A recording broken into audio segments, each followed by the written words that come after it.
तो जीवन में जब कभी ऐसी परेशानी हो, कोई मार्ग न दिखाई दे, तब हरि कथा का आश्रय करना चाहिए, भगवान की कथा का आश्रय।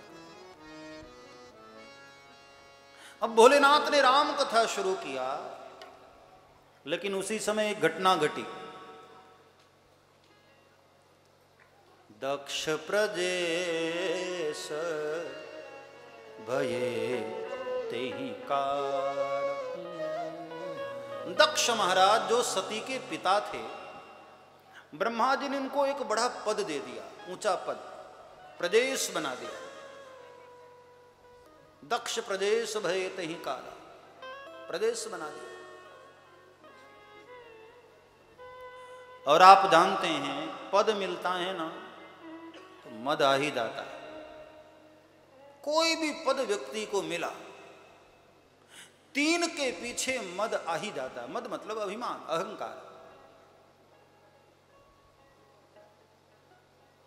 संपत्ति, सत्ता और विद्वता,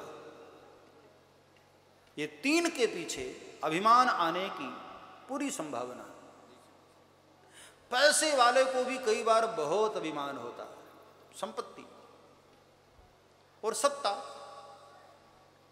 एक छोटा सा व्यक्ति पद पा जाता है तो कितना अभिमान हो जाता है उसको। गांव में कोई छोटा सा पद, हाँ, कल तक ऐसे गलियों में घूमते थे, आज थोड़ा पद क्या मिला, ऐसे टेढ़े होकर चलते हैं वो। पद बड़ा खतरनाक है।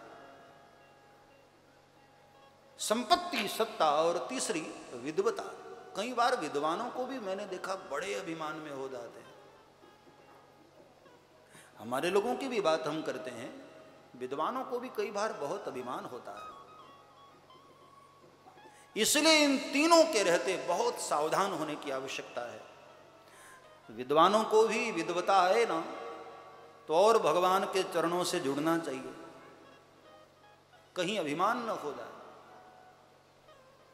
इसलिए बाबा तुलसी रामायण लिखते लिखते बार बार कहते हैं कि भैया मैं कोई बहुत बड़ा विद्वान नहीं हूं, न कोई कवि हूं, कवि न हो न चतुर कहावो। अपने आप को बाबा तुलसी कहते हैं मैं कोई विद्वान नहीं हूं। ये तो हनुमान जी महाराज जैसा लिखवा रहे मैं वैसा लिख रहा हूं, मैं कोई कवि नहीं हूं।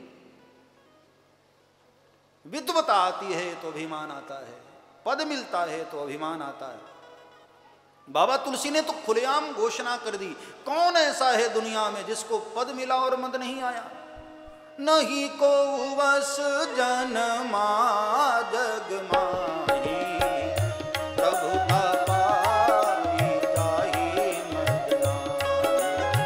नहीं को वस जनमा जग माही, प्रभु पाई जाहि मद नाहि। नहीं को वस जनमा जग माही, प्रभु पाई जाहि मद नाहि। नहीं अस जनमा जग माही, प्रभु पाई जाहि मद नाहि। प्रभु पाई जाहि मद नाहि। प्रभु पाई जाहि मद नाहि। कौन ऐसा है जिसको प्रभुता मिली और मद नहीं आया। हाँ? दक्ष को बड़ा मद हो गया। और एक बार किसी सभा में सभी देवता उपस्थित हुए, सब आए, सारे ऋषि महात्मा, सारे देवता लोग सब आए, भोलेनाथ भी वहां आए। और सबसे पीछे दक्ष का आना हुआ। अब दक्ष चूंकि बड़े ऊंचे पद वाले हो गए थे ना, तो दक्ष को देख करके सब खड़े हो गए। केवल दो खड़े नहीं हुए, शिव जी और ब्रह्मा जी। अब ब्रह्मा तो उनके पिता ही थे, उनको लगा कि बेटे के आने पर क्या खड़ा होना, लेकिन शिव जी तो दामाद लगते हैं, उनको तो खड़े होना चाहिए। शिव जी भी बैठे रहे। दक्ष को यह देखकर बड़ा बुरा लगा। अभिमानी व्यक्ति होता है ना, उसको देखकर कितने खड़े हुए वो तो बाद में देखता है, कितने नहीं खड़े हुए उसे उधर उसकी पहले नजर जाती। दक्ष ने देखा कि भाई सब खड़े हो गए, ये दो खड़े नहीं हुए। हाँ, तो क्या फर्क पड़ता है भाई, 1000 खड़े हुए, 2 नहीं खड़े हुए, क्या फर्क पड़ता है। लेकिन अभिमानी है ना, उसको वो खटकता है। पहले आदमी कितना पैसा मिला है उससे खुश नहीं होता, कितना नहीं मिला उससे दुखी ज्यादा हो जाता। एक सेठ जी बेचारे बड़े टेंशन में बैठे थे। किसी ने उनको पूछा कि भाई क्या बात है, आप इतने बड़े परेशान, इतने टेंशन में क्यों? मैंने तो सुना है कि आपको 10 लाख का प्रॉफिट हुआ है। सेठ ने कहा कि हाँ, पिछले साल 12 का हुआ था, इस बार 10 का ही हुआ है। अरे हुआ तो है, 2 नहीं मिला पिछले बार की अपेक्षा, हाँ 10 तो मिला है। अहंकारी का ये स्वभाव है। भाई देखो, रामायण सीधी सादी एक बात कहती है, खुश रहना है ना तो जो मिला है उसका आनंद लो, जो नहीं मिल पाया है उसकी टेंशन न लो। ये सुखी होने का मूल मंत्र है। जो मिला उसमें मस्त रहो, जो नहीं मिल पाया उसकी टेंशन न लो। दक्ष को 2 देखकर खड़े नहीं हुए, उसकी टेंशन हो गई दक्ष को। और सभा में क्या भोलेनाथ के ऊपर उन्होंने गलत गलत शब्द बोले, बड़ी लड़ाई हो गई सभा में। और तब से अब भोलेनाथ तो उठकर चले आए, ध्यान भी न दिया, भूल भी गए भोलेनाथ। दक्ष ने वो बात को गांठ बांध कर रख ली कि मुझे देखकर शिव खड़ा नहीं हुआ, मेरा अपमान किया। आज उसी अपमान का बदला लेने के लिए दक्ष ने यज्ञ का आयोजन किया। और हम सब शायद जानते हों, दक्ष का जो यज्ञ हुआ था ना, वो इसी हरिद्वार में कनखल क्षेत्र में, वो मंदिर आज भी है, दक्ष मंदिर, जहां पर सती माता समाहित हुई हैं।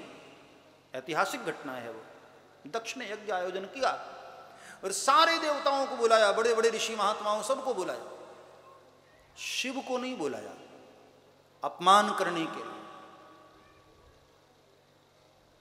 भाई कोई हमारा परिवार का बिल्कुल नजदीक का व्यक्ति, बेटी की शादी हो, सबको बुलाए, हमारे पड़ोसियों को बुलाए और हमको न बुलाए तो अपमान ही तो हुआ ना। दक्ष ने सबको बुलाया, अपनी सारी बेटियों को बुलाया, सारे दामादों को, सारे परिवार के लोगों को, शिव को नहीं बुलाया और सती को भी नहीं बुलाया। और यहां भोलेनाथ कैलाश पर कथा गा रहे थे, सती बैठी है श्रोता बनकर, और उसी समय देवता लोग विमान पर बैठे हुए दक्ष के यज्ञ में जाने लगे। अब ये देवताओं को भी देखो, ये देवता लोग भी ना जानबूझकर आग लगाने के लिए घूम रहे। अब यज्ञ में जाने का कोई वही रास्ता था क्या?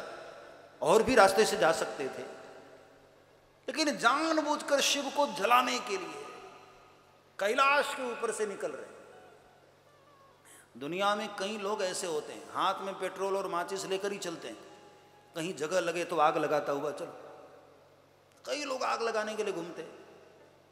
अब ये देवताओं को भी यज्ञ में जाना था, कोई और रास्ते से चले जाते। अब भोलेनाथ तो कथा गा रहे हैं, वो अपनी मस्ती में कथा गा रहे थे, सती बैठी कथा सुन रही है। अब कथा में तो मन था नहीं, तो बैठे बैठे सती ऊपर देख रही थी।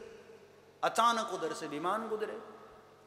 भाई किसी का मन कथा में नहीं लगता है ना, तो यही करता, कभी पांडाल देखता है, कभी बगल वाले को देखता है।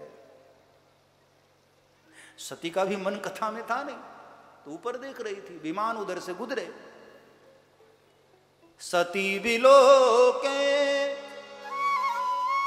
व्योम विमाना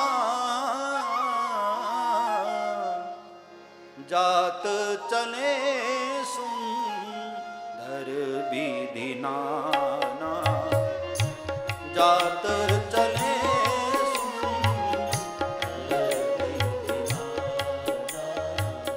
सती विलोके व्योम विमाना, सती विलोके व्योम विमाना, विमानों को देखा सती। सारी देवियां, देवताओं की पत्नियां श्रृंगारित होकर सज धज कर यज्ञ में जा रही हैं। सब्सक्राइब करें श्री चिन्मयानंद बापू जी के YouTube चैनल को और हमारे वीडियोस को सबसे पहले देखने के लिए बेल आइकॉन को दबाना न भूलें।